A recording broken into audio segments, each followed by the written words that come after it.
Hi mga Mamshi, Gen Z, Gen X, Gen Y, Millennials. Let's study God's Word. So ang didakin natin today is to love and heal.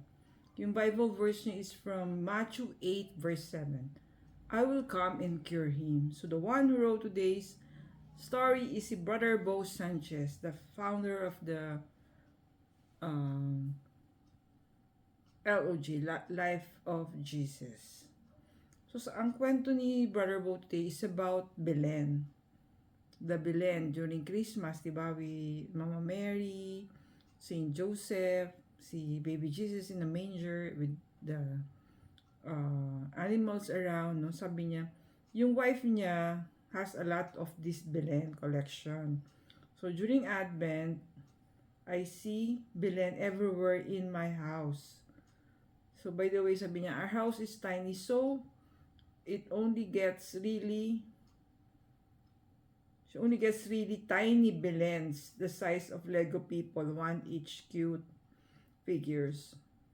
Sabi ni Brother Bro Sanchez, many Christians say that Christmas is cute, like yung wives or Sis Maro's Belens. They hear the word manger, they automatically think it's a cute crib. But sabi ni Brother Bo, the manger is not a cute crib. It's a food box for sheep and cattle. So mangers aren't cute. They're dirty, smelly, and ugly. Is it a place where you'll put your baby? So why would God, the creator of the universe, choose to be born in a food box? So parang kasi bakit ba pinili ni Jesus yun?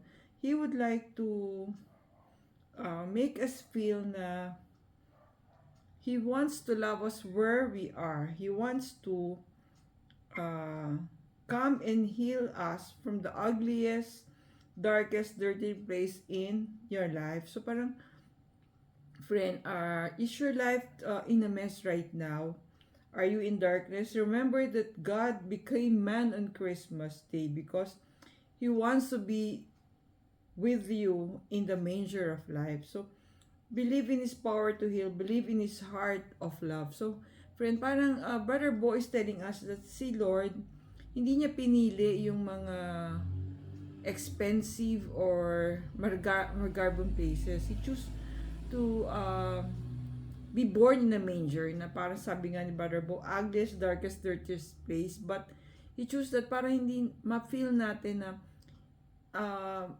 we can be a part of His life. He doesn't have to be beautiful, doesn't have to be grand. Basta, He meets us, sabi nga ni Brother, where we are. He loves us for what we are or whatever circumstances we are in. So, sabi nga sa 1 John verse 4, verse 19, we love because He first loved us. Dear Jesus, thank you for coming into our midst. We embrace your presence this season. Amen, amen. Thank you for watching. See you in our next video.